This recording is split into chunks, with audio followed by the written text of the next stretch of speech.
Good morning, all of you. Today we are going to learn types of training. In our last lecture, we have seen about motivation and its functions, types of motivation, and Maslow's theory.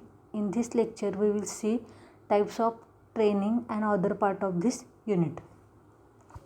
तर बघा, the two major types of training we are going to discuss here are induction training and skill enhancement training. तर इथं आपण आता दोन types ट्रेनिंगचे जे काही दोन प्रकार सांगितलेले आहेत त्या दोन प्रकारांविषयी जाणून घेणार आहोत आणि ते सगळ्यात मुख्य प्रकार सांगितले आहेत बघा ट्रेनिंगचे. मग त्यातला पहिला आहे इंडक्शन ट्रेनिंग आणि दुसरा आहे skill enhancement training. Induction is an introduction of organization, type of work and introduction to colleagues. तर बघा, इंडक्शन ट्रेनिंगमध्ये काय केलं जातं किंवा कुठल्या कुठल्या गोष्टींचा समावेश केला जातो ते आपल्याला इथं त्यांनी सांगितलेलं आहे. पहिलं म्हणजे induction is an introduction of organisation.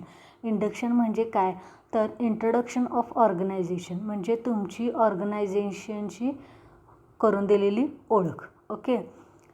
आणि टाईप ऑफ वर्क, त्याचबरोबर तुमचं कुठल्या पद्धतीचं काम असणार आहे त्या ऑर्गनायझेशनमध्ये याची करून दिलेली ओळख. अँड इंट्रोडक्शन टू कलिग्स, त्याचबरोबर तुमच्यासोबत कोण कोण लोक काम करणार असतील. ओके. या सगळ्या लोकांची किंवा या सगळ्या गोष्टींची करून दिलेली ओळख म्हणजेच काय, तर induction. The one more type of training is motivational training. त्याचबरोबर अजून एक त्यांनी इथं आपल्याला एक टाईप इंट्रोड्यूस करून दिलेला आहे, तो म्हणजे मोटिवेशनल ट्रेनिंग. म्हणजे आता आपल्याला तुमच्या लक्षात येत असेल की 3 प्रकारचे ट्रेनिंग इथे सांगितले गेलेत.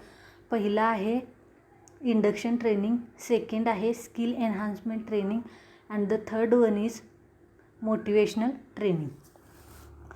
नाव we will see this types of training one by one. First one is induction. तर बघा, पहिला आहे इंडक्शन.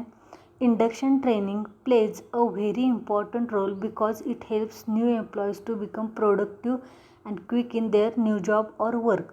मग इंडक्शन ट्रेनिंग जो काही प्रकार आहे किंवा हा जो काही टाईप आहे तो काय करतो, तर जे काही नवीन एम्प्लॉईज असतील किंवा न्यू जॉबर्स असतील तर त्यांच्यासाठी काय, तर सगळ्यात महत्त्वाची भूमिका किंवा महत्त्वाचा रोल हा निभावत असतो. का, तर बघा, it helps new employees to become productive. नवीन एम्प्लॉईजना प्रोडक्टिव्ह बनवण्यासाठी मदत करतो. म्हणजे त्यांना ऑर्गनायझेशनची ओळख करून देणं असेल किंवा त्यांच्या कामाची ओळख करून देणं असेल, त्यांच्या कलिगची ओळख करून देणं असेल, हे सगळं काय होतं तर या ट्रेनिंगमध्ये शिकवलं जातं. And quick in their new job or work, आणि त्याचबरोबर त्यांचं काम कुठल्या पद्धतीचं असणार आहे हे सुद्धा ट्रेनिंग त्यांना दिलं जातं. आणि त्यामुळेच ते काय होतात तर त्यांच्या कामामध्ये किंवा त्यांच्या नोकरीमध्ये ते चांगल्या पद्धतीनं रुजायला किंवा रुळायला तयार होतात. पुढं बघा, this training avoids major and costly mistakes by new people who don't know the techniques of their new jobs. त्याचबरोबर बघा, this training avoids major and costly mistakes. या प्रकारचं ट्रेनिंग जर नवीन एम्प्लॉईजना किंवा नवीन वर्कर्सना दिलं गेलं तर ज्या काही मोठ्या भविष्यामध्ये किंवा पुढं जाऊन होणाऱ्या चुका असतात त्या काय होतात तर अवॉइड केल्या जातात या ट्रेनिंगमुळं. By new people who don't know the techniques of their new jobs, ज्यांना आपल्या कामाविषयी कुठलीच कल्पना नसते. मग अशावेळी काय करावं, पण त्यांच्याकडं त्या कामाचं स्किल असतं. मग अशावेळी त्या लोकांना काय केलं जातं तर तिथं जॉईन करून घेण्याआधी त्यांना ट्रेनिंग दिलं जातं. ओके. आणि अशा प्रकारचं ट्रेनिंग दिल्यामुळं समजा आता एखादा मशीनमन असेल, ओके, म्हणजे त्याला त्या मशीनच्या सगळ्या स्किल्स माहिती आहेत, पण ते मशीन ऑपरेट कसं करायचं हे माहिती नाही आहे किंवा त्याच्यात प्रोडक्ट कसं तयार करायचं हे माहिती नाही. मग ह्याचं ज्यावेळी आपण त्या व्यक्तीला ट्रेनिंग देऊ त्यावेळी ते मशीन चांगल्या पद्धतीनं हँडल करू शकेल. ओके. पण डिरेक्टली समजा त्याला म्हणजे त्याचं तेवढं क्वालिफिकेशन झाले आणि त्या बेसवर डायरेक्ट जर आपण त्याला मशीन चालवायला दिलं तर कदाचित ऑर्गनायझेशनसाठी हे खूप हार्मफुल असेल. कदाचित मशीन्स बिघडण्याची शक्यता आहे. ओके, किंवा दुसरे काही प्रॉब्लेम्स येण्याची शक्यता असते. आणि म्हणूनच नवीन लोकांसाठी अशा प्रकारचं ट्रेनिंग हे अतिशय चांगल्या पद्धतीचं ट्रेनिंग असं सांगितलं गेलेलं आहे.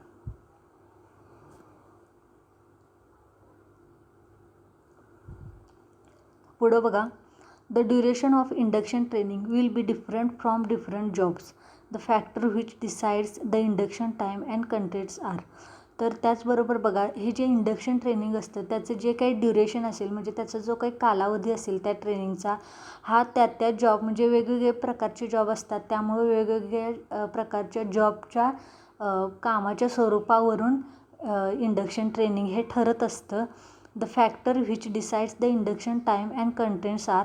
मग कुठले फॅक्टर्स किंवा कुठले घटक ठरवतात की इंडक्शन ट्रेनिंगचं टाईम काय असावं आणि त्यामध्ये कुठल्या घटकांचा समावेश केला जावा. तर पहिला आहे बघा, कॉम्प्लेक्सिटी ऑफ द जॉब, म्हणजे तुमचं काम किती गुंतागुंतीचं आहे यावर तुमचं इंडक्शन ट्रेनिंग ठरवलं जातं.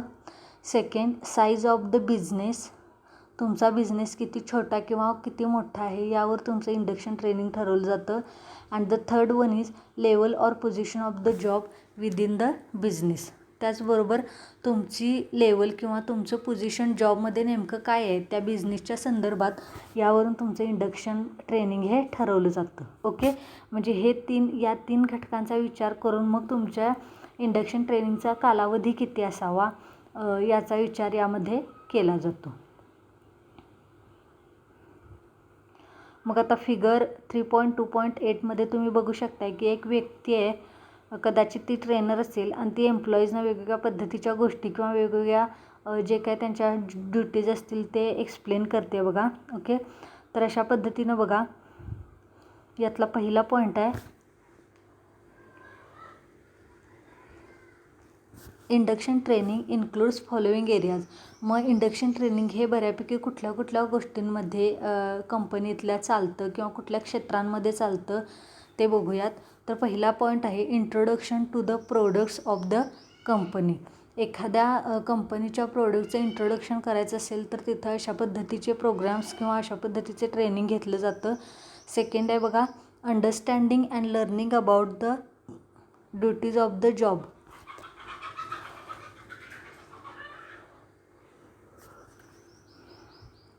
एखादी नवीन एम्प्लॉय असेल तर त्याच्या नोकरीच्या ठिकाणी काय ड्युटीज आहेत किंवा काय कर्तव्य आहेत, त्याची काय कामं असणार आहेत, तर ती कामं समजून आणि शिकून घेण्यासाठी इंडक्शन ट्रेनिंगचा वापर केला जातो.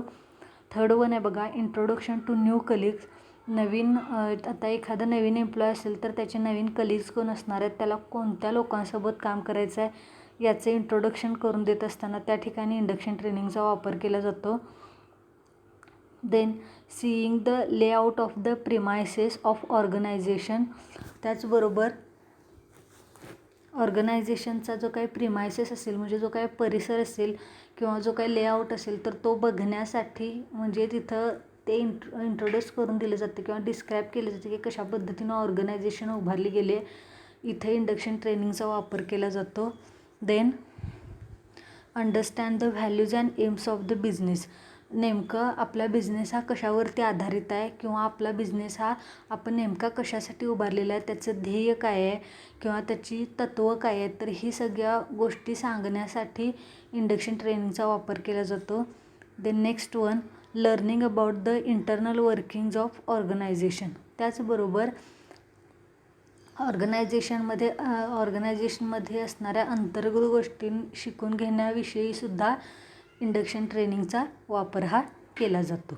ओके, पुढं बघूयात.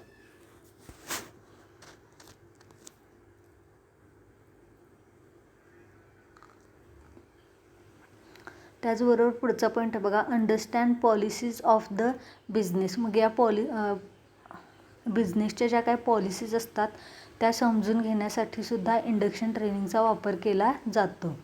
देन लास्ट वन आहे बघा, know the rules and regulations of the organisation. त्याचबरोबर ऑर्गनायझेशन्स कुठल्या रूल्सवरती, कुठल्या रेग्युलेशन्सवरती उभारलेली आहे, त्याचबरोबर कुठलं गोल किंवा कुठलं ऑब्जेक्टिव्ह आपल्याला पुढं जाऊन अचीव करायचं आहे, म्हणजे ऑर्गनायझेशनचं नेमकं गोल किंवा नेमकं जे काही ऑब्जेक्टिव्ज आहेत ते काय आहेत किंवा कशाच्या संदर्भात आहेत, या सगळ्या गोष्टी जाणून देण्यासाठी वर्कर्सना इंडक्शन ट्रेनिंग हे घेतलं जातं.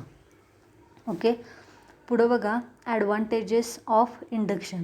मग आता इंडक्शन ट्रेनिंगचे ॲडव्हान्टेजेस कुठले कुठले आहेत किंवा फायदे काय काय आहेत ते आपण बघणार आहोत.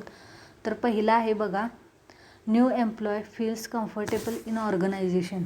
कसं होतं की समजा इंडक्शन ट्रेनिंग जर नसेल एखाद्या कंपनीमध्ये आणि नवीन लोकं जर भरून घेतली गेली, तर समजा तिथं जर त्यांना आपुलकीची वागणूक नसेल, ओके, सगळ्या गोष्टी नवीन असतात. एकतर आपण ज्या ठिकाणी नवीन जॉबला जातो तिथं, ओके, मग तिथं जर लोक आपल्या ओळखीचे नसतील, काम आपल्याला नेमकं काय करायचं हे माहिती नसेल, तर अशावेळी काय होतं, तर नवीन एम्प्लॉईच्या मनात एक गोंधळाची किंवा भीतीची स्थिती निर्माण होते. ओके, आणि ही भीतीची किंवा गोंधळाची स्थिती निर्माण होऊ नये म्हणून अशा प्रकारचं जर इंडक्शन ट्रेनिंग हे कंपनीमध्ये किंवा ऑर्गनायझेशनमध्ये ठेवलं गेलं, तर ज्यावेळी तो परमनंटली जॉईन होईल त्या म्हणजे आफ्टर ट्रेनिंग, ओके, ट्रेनिंग झाल्यानंतर तो खूप नवीन एम्प्लॉई जरी असला तरी तो खूप आत्मविश्वासाने, खूप चांगल्या पद्धतीने आणि खूप इफिशियंटली काय करू शकेल, तर त्या ऑर्गनायझेशनमधल्या सगळ्या गोष्टी या सांभाळू शकेल. आणि म्हणूनच नवीन लोकांना किंवा नवीन एम्प्लॉयर्सना कम्फर्टेबल करण्यासाठी अशा पद्धतीचं ट्रेनिंग हे फायदेशीर ठरतं. सेकंड आहे बघा, induction creates bonding between a person and organisation. बघा, इंडक्शन ट्रेनिंग हे काय करतं, तर एक व्यक्ती आणि ऑर्गनायझेशन यामध्ये काय करतं, तर एक चांगल्या पद्धतीचं बॉन्डिंग तयार करतं.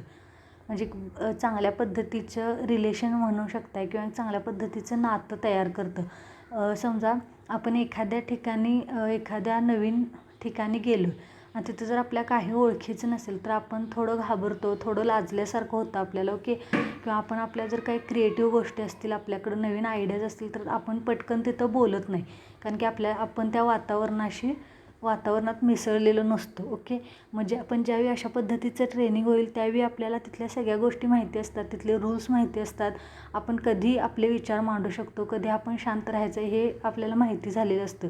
आणि म्हणूनच अशा काय होतं, तर ज्यावेळी आपण एखाद्या वातावरणामध्ये मिक्सअप होतो त्यावेळी आपल्या लक्षात येते की आपण नेमकं कुठं स्टँड घ्यायला पाहिजे, कुठली ॲक्टिव्हिटी करायला पाहिजे. आणि त्यामुळं काय होतं, तर न्यू एम्प्लॉयर्समध्ये आणि ऑर्गनायझेशनमध्ये एक चांगल्या पद्धतीचं बॉन्डिंग तयार होतं. थर्ड वन आहे बघा, जॉब प्रोफाईल इज फोकस्ड. त्याचबरोबर नेमकं आपलं काम काय पद्धतीचं आहे हे समजल्यानंतर आपण काय करतो, तर आपला जो काही जॉब आहे किंवा आपलं जे काही काम आहे त्यावरती आपण फोकस्ड राहतो. ओके, आपला फोकस इकडं तिकडं हालत नाही. Then person understands the goals and objectives of organisation. समजा आता डिरेक्टली आता तुम्ही एखाद्या ठिकाणी कंपनीमध्ये जॉबला लागला आणि तुम्हाला डायरेक्ट सांगितलं की हां जा, आता तुम्ही इंटरव्ह्यू झालेलं, तुमचं सिलेक्शन झालं ना, आता तुम्ही इथून पुढं काम करायला सुरू करा. पण अशावेळी काय होतं की तुम्हाला दडपण असतं की मला नेमकं कुठल्या प्रकारचं काम आहे. समजा जर एखादी मशीन हँडल करायला दिली तर ती मशीनचे पार्ट माहिती असणं गरजेचं आहे, ती कशा पद्धतीनं हँडल करणं हे माहिती असणं गरजेचं आहे. म्हणजे प्रत्येक ठिकाणी तुम्हाला प्रॅक्टिकल नॉलेज असणं गरजेचं आहे. मग काय होतं, तर अशावेळी तुम्ही तिथं गोंधळता, घाबरता, त्या कंपनीशी किंवा ऑर्गनायझेशनशी तुमचं तर तेवढं चांगलं बॉन्डिंग होत नाही आणि कदाचित तुम्ही तो जॉब मग सोडण्याच्या मनस्थितीत असता. पण समजा जर तुमचं इंडक्शन ट्रेनिंग झालं, तुम्हाला आधीच सिलेक्शन झाल्यानंतर तुम्हाला एक 10 दिवसांचं असेल किंवा त्यांचं जे काय ड्युरेशन असेल, जो काही पिरियड असेल त्यानुसार तुमचं ट्रेनिंग घेतलं की तुम्ही काय होतात, तर तिथं व्यवस्थित तुमचा जम बसवता, स्टेबल होता. ओके, आणि तुमचं रुटीन एक ठरलं जातं आणि त्यामुळं काय होतं, तर तुम्हाला मग तुमच्या कामातून हळूहळू लक्षात यायला लागतं की आपलं ऑर्गनायझेशन हे कुठल्या पद्धतीच्या गोल्सवरती, कुठल्या पद्धतीच्या ऑब्जेक्टिव्जवरती आधारलेलं आहे. आणि मग हळूहळू तुम्हाला तुमच्या ऑर्गनायझेशनचे गोल्स आणि ऑब्जेक्टिव्ह समजायला लागतात. पुढं बघा, understands the rules, regulations and policies of organisation. त्याचबरोबर ज्यावेळी मगाशी सांगितलं त्याच पद्धतीनं ज्यावेळी तुम्ही एखाद्या ठिकाणी चांगल्या पद्धतीनं समरस होताय एखाद्या वातावरणात, त्यावेळी तुम्ही तिथल्या सगळ्या गोष्टी समजून घेत नंतर तुम्हाला त्या ऑर्गनायझेशनचे रूल्स असतील, नंतर रेग्युलेशन्स असतील, त्यांच्या जर काही पॉलिसीज असतील ऑर्गनायझेशनच्या, तर त्या समजून घ्यायला काय होतात तर मदत होते. पुढे बघा, becomes friendly with new colleagues. आता बघा, आपण एखाद्या ठिकाणी गेल्यानंतर तिथं जर लोक आपल्याशी व्यवस्थित बोलत असतील किंवा आपली त्यांच्याशी पूर्वीपासून जर ओळख असेल तर काय होते किंवा आपण त्यांच्यासोबत थोडीफार तोंड ओळख असेल तरीसुद्धा आपण बोलायला लागतो. ओके. पण एखाद्या नवीन ठिकाणी गेल्यानंतर समजा जर तिथं आपली कुणाचीही ओळख नसेल तर मग काय होतं तर आपण थोडं ऑकवर्डल्यासारखं आपल्याला होतं आणि मग आपलं तिथं त्या वातावरणामध्ये मन लागत नाही. पण इंडक्शन ट्रेनिंगमुळं काय होतं की तुमच्यासोबत जी लोकं पुढं भविष्यामध्ये काम करणार आहेत ती लोकंसुद्धा तुमच्यासोबत काय असणार आहेत तर ट्रेनिंगला असणार आहेत. मग अशावेळी त्यावेळी ट्रेनिंगच्या दरम्यान तुम्हाला काय होतं तर त्यांचे स्वभाव, त्यांचे विचार हे समजायला लागतात आणि हळूहळू तुमचे त्यामध्ये काय होतं तर फ्रेंड्स व्हायला तयार होतात. आणि म्हणूनच फ्रेंडली रिलेशन होण्यासाठी तुमच्या कलिगसोबत इंडक्शन ट्रेनिंग हे फायदेशीर ठरतं. अँड द लास्ट पॉईंट आहे बघा, increases the productivity and person can start his or work immediately. बघा, एखाद्या ठिकाणी तुमचं सिलेक्शन झाल्यानंतर जर तुम्हाला सांगितलं की हां जा आता या सेक्शनमध्ये किंवा या डिपार्टमेंटमध्ये जाऊन तू ह्या कामाला सुरुवात कर, तर त्यावेळी काय होतं की अगदीच नवीन असतं, आपल्याला त्याबद्दल काहीच माहिती नसते, त्यामुळे आपण गोंधळून जाऊन काहीतरी चुका होण्याची शक्यता असते. ओके. मग त्यामुळं आपण आपलं काम म्हणजे सुरू करू की नको, कुणाला विचारू वगैरे या सगळ्या प्रश्नांमध्ये या सगळ्या गोंधळात आपण अडकून जातो. पण समजा तुमचं सिलेक्शन झाल्यानंतर तुम्हाला ॲक्च्युअल फील्डवरती पाठवण्याआधी किंवा ॲक्च्युअल साईटवरती पाठवण्याआधी तुम्हाला जर समजा ट्रेनिंग दिलं गेलं तर तुम्ही कम्फर्टेबली, कॉन्फिडंटली, इफिशियंटली तुम्ही तुमचं काम हे ज्यावेळी तुम्हाला ॲक्च्युअलमध्ये तो फील्डवर पाठवतात त्यावेळी तुम्ही काय करू शकाल तर चांगल्या पद्धतीनं कॉन्फिडंटली, क्लिअरली तुमचं काम एफिशियंटली करू शकाल. ओके. आणि ज्यावेळी एखादा एम्प्लॉय किंवा एखादा वर्कर हे चांगल्या पद्धतीनं अगदी मनापासून कॉन्फिडंटली काम करत असतो त्यावेळी काय होतं तर त्या ऑर्गनायझेशनची जी काही प्रोडक्टिव्हिटी असेल तर ते प्रोडक्ट वाढण्यासाठी किंवा उत्पादन वाढण्यासाठी ॲटोमॅटिकली मदत होत असते. ओके. आणि ज्यावेळी आपल्याला आपल्या कामाबद्दल सगळी गोष्टी आधीच माहिती असतात त्यावेळी आपण आपलं काम ताबडतोब करायला देखील सुरुवात करतो. ओके. तर हे झाले ॲडव्हान्टेजेस ऑफ इंडक्शन. आता बघा, जसं आपण बघतो की एका नाण्याला दोन बाजू असतात त्याच पद्धतीनं जिथं फायदे असतात तिथं तोटे पण असतात. ओके. मग आता बघा, disadvantages of induction. First one is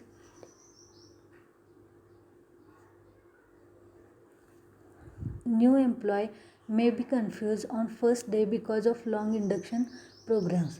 बघा, नवीन लोक असतील किंवा नवीन एम्प्लॉईज असतील, मग समजा जर जास्त वेळाचं किंवा जास्त कालावधीचं इंडक्शन ट्रेनिंग असेल तर नवीन लोक कदाचित त्याच्यामध्ये कन्फ्यूज होऊ शकतात कारण की जास्त वेळाचा प्रोग्राम असल्यामुळं. देन सेकंड बघा, if proper induction is not done the job profile may not be understood by new person. बघा, जो कोणी व्यक्ती असेल म्हणजे जो कोणी ट्रेनर असेल तो जर वेल क्वालिफाईड असेल किंवा वेल ट्रेन्ड असेल तरच तो चांगल्या पद्धतीचं ट्रेनिंग किंवा इंडक्शन ट्रेनिंग हे देऊ शकेल. जर तोच ट्रेनरच व्यवस्थित नसेल, त्याचं अर्धवट क्वालिफिकेशन असेल तर अशावेळी जी काय न्यूली जॉब पीपल असतील त्यांना काय होतं तर कन्फ्युजन होण्याची आणि कुठलाही प्रकार किंवा त्यांचं कुठल्याही कामाचा प्रकार त्यांना न समजण्याची गोंधळाची स्थिती निर्माण होऊ शकते. अँड द थर्ड वन आहे बघा, new person may not understand every part delivered in the induction. नवीन व्यक्ती काय होऊ शकते तर जो काही प्रत्येक भाग त्या इंडक्शन ट्रेनिंगमध्ये सांगितलेला असेल तो प्रत्येक भाग किंवा जे काही प्रत्येक भाषण दिलं गेलेलं असेल, जे काही व्याख्यान दिलं गेलं असेल त्यांच्या जॉबशी रिलेटेड, ते प्रत्येक भाग किंवा तो प्रत्येक पार्ट हा ती व्यक्ती समजून घेईलच असं नाही किंवा तिला समजेलच असं नाही. ओके. तर अशा पद्धतीनं हे सगळे ॲडव्हान्टेजेस आणि डिसॲडव्हान्टेजेस तुम्हाला इंडक्शन ट्रेनिंगचे लक्षात आले असतील. ओके. तर आता आपण यातलं टाईप्स ऑफ ट्रेनिंगचा दुसरा पार्ट बघूयात, स्किल एन्हान्समेंट. तर बघा, skill enhancement training is generally on job training. Skill enhancement training हे जे असतं ते जनरली कशावर आधारित असते, तर जो काही तुमचा जॉब असणार आहे किंवा तुमचं जे काही जॉब ट्रेनिंग असणार आहे त्यावरती. This training helps employees to enhance their present skills of work. मग या पद्धतीचं जे ट्रेनिंग, तर हे जे तुमचं ट्रेनिंग असतं हे कशावरती बेस्ड असतं, तर बघा, this training helps employees to enhance their present skills of work. त्यांच्यामध्ये आत्ता ज्या काही प्रेझेंट स्किल्स आहेत किंवा ज्या काही स्किल्स अवेलेबल आहेत त्याच स्किल्स जास्तीत जास्त चांगल्या पद्धतीनं किंवा चांगल्या अतिउत्कृष्ट करण्यासाठी, त्या चांगल्या पद्धतीनं विस्तारित करण्यासाठी, अतिशय चांगल्या पद्धतीनं त्यांना समजून देण्यासाठी या पद्धतीचं ट्रेनिंग हे घेतलं जातं. The main methods of skill enhancement training are. मग यामध्ये काही पद्धती सांगितलेल्या आहेत स्किल एन्हान्समेंट ट्रेनिंगच्या. तर त्या कुठल्या कुठल्या आहेत बघा. तर first one is demonstration or instruction. It is showing the training how work has to be done. मग डेमॉन्स्ट्रेशनमध्ये किंवा इन्स्ट्रक्शनमध्ये काय केलं जातं, या मेथडमध्ये काय केलं जातं, तर जो कोणी ट्रेनी आहे म्हणजे जो कोणी एम्प्लॉय आहे त्या एम्प्लॉयला दाखवलं जातं की कशा पद्धतीनं काम केलं जातं. ओके. म्हणजे ॲक्च्युअलमध्ये आता इंडक्शन ट्रेनिंगमध्ये तुम्ही काय बघितलं तर ॲक्च्युली व्याख्यानामार्फत सांगितलं जातं, पण स्किल एन्हान्समेंट ट्रेनिंगमध्ये ॲक्च्युअल डेमॉन्स्ट्रेशन करून म्हणजे डेमो देऊन काय केलं जातं तर, किंवा वेगवेगळ्या इन्स्ट्रक्शन्स देऊन काय केलं जातं तर त्या ट्रेनीला किंवा त्या एम्प्लॉईला कशा पद्धतीनं त्यानं पुढं जाऊन काम करायचं आहे हे दाखवलं जातं. सेकंड बघा, coaching. It involves the training by experience person or expert person to the new employ.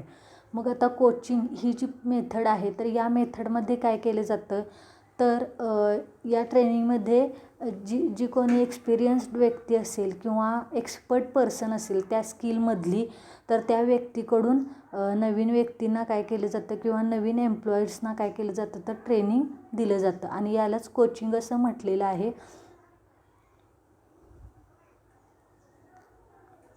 Third one बघा, जॉब रोटेशन.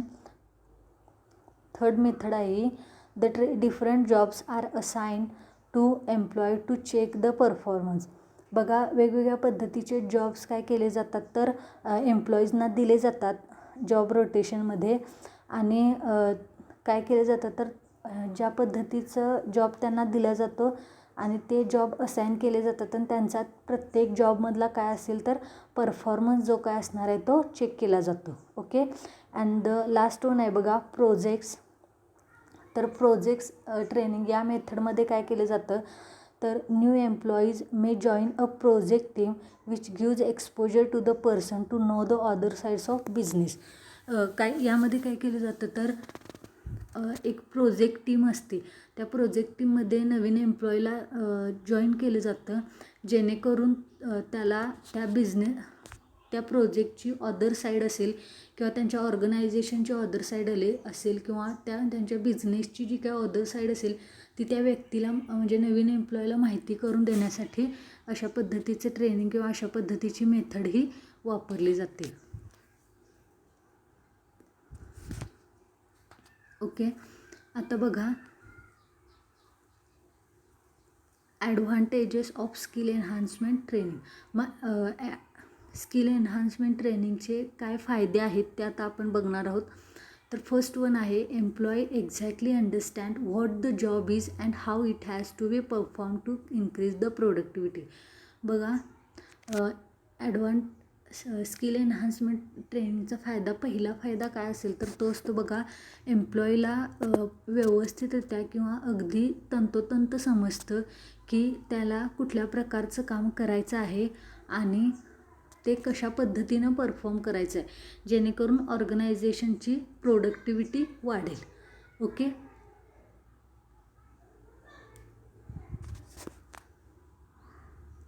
देन सेकंड आहे बघा अ वायडर रेंज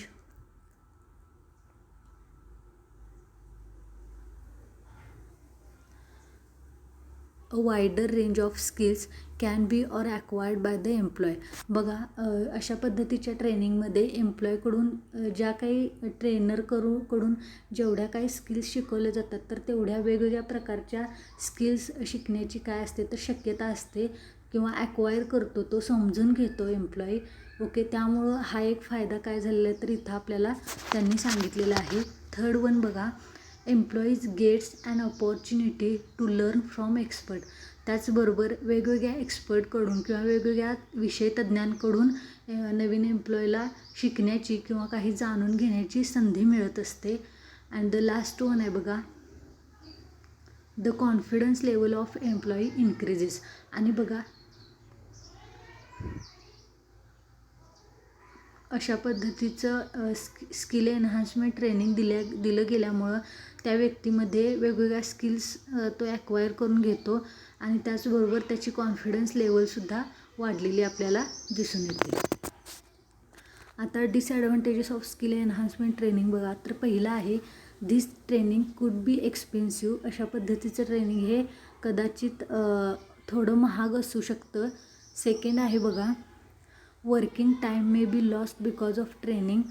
कामाचा वेळ हा म्हणजे वाया जाण्याची किंवा गमावण्याची शक्यता असते कारण की या ट्रेनिंगला थोडा वेळ जास्त लागतो त्यामुळं.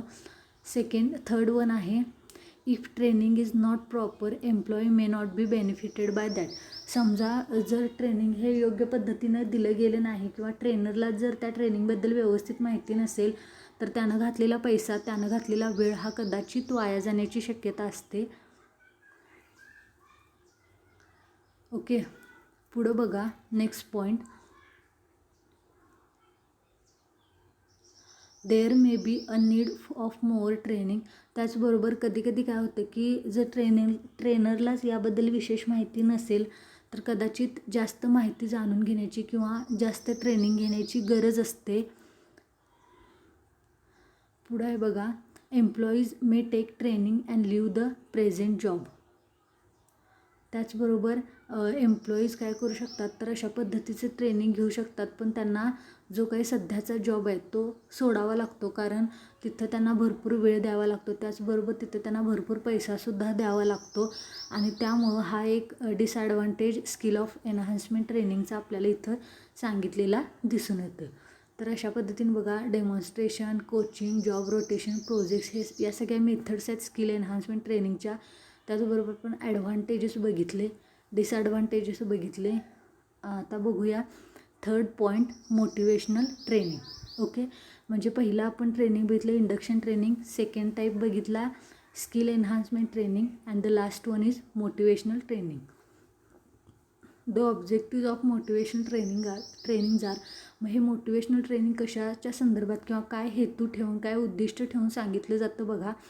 तर पहिला आहे improve motivation and personal performance in management, leadership, sales, negotiation etcetera. Motivation and personal performance, एखाद्या व्यक्तीचा किंवा नवीन एम्प्लॉयरचं मोटिवेशन वाढवण्यासाठी त्याचा वैयक्तिक परफॉर्मन्स, त्याचबरोबर मॅनेजमेंटशी असलेलं रिलेशन, लीडरशिप, सेल्स या सगळ्या गोष्टी माहिती होण्यासाठी या पद्धतीचं मोटिवेशनल ट्रेनिंग दिलं जातं. सेकंड पॉईंट आहे बघा, to enhance communication skills of employees. एम्प्लॉईजचं कम्युनिकेशन स्किल असेल किंवा संवाद कौशल्य असेल तर ते वाढवण्यासाठी मोटिवेशनल ट्रेनिंग दिलं जातं. नेक्स्ट आहे बघा, अंडरस्टँड अँड इन्स्पायर एम्प्लॉईज. एम्प्लॉईजना समजून घेण्यासाठी किंवा त्याला प्रोत्साहन देण्यासाठी अशा पद्धतीचं ट्रेनिंग दिलं जातं. अँड द लास्ट वन आहे क्रिएट विनिंग वर्किंग एन्व्हायरमेंट. त्याच्यामध्ये विनिंग वर्किंग म्हणजे विजेता आणि काम करण्यासाठी मोटिवेशन किंवा वातावरण तयार केलं जातं. अशा पद्धतीचे ट्रेनिंग हे मोटिवेशनल ट्रेनिंगमध्ये दिलं जातं. ओके, तर बघा इथं मी हे लेक्चर थांबवते आणि नेक्स्ट लेक्चरमध्ये आपण या युनिटचा नेक्स्ट पार्ट बघूयात. ओके, जर या लेक्चरच्या संदर्भात कुणाला काही प्रॉब्लेम असेल, कुणाला काही समजलं नसेल तर तुम्ही मला कॉन्टॅक्ट करू शकता. तुम्ही मला व्हॉट्सअपला मेसेजेस टाका, काही क्युरीज असतील, काही डाऊट असतील तर. ओके, तर बघा हे सगळं जे काही लेक्चर झालं ते व्यवस्थित तुम्हाला समजलं असेल असं मी गृहीत धरते. तरीही कोणाला काय प्रॉब्लेम असेल तर यू कॅन कॉल मी और you can contact me. Okay okay, see you in next lecture. Thank you.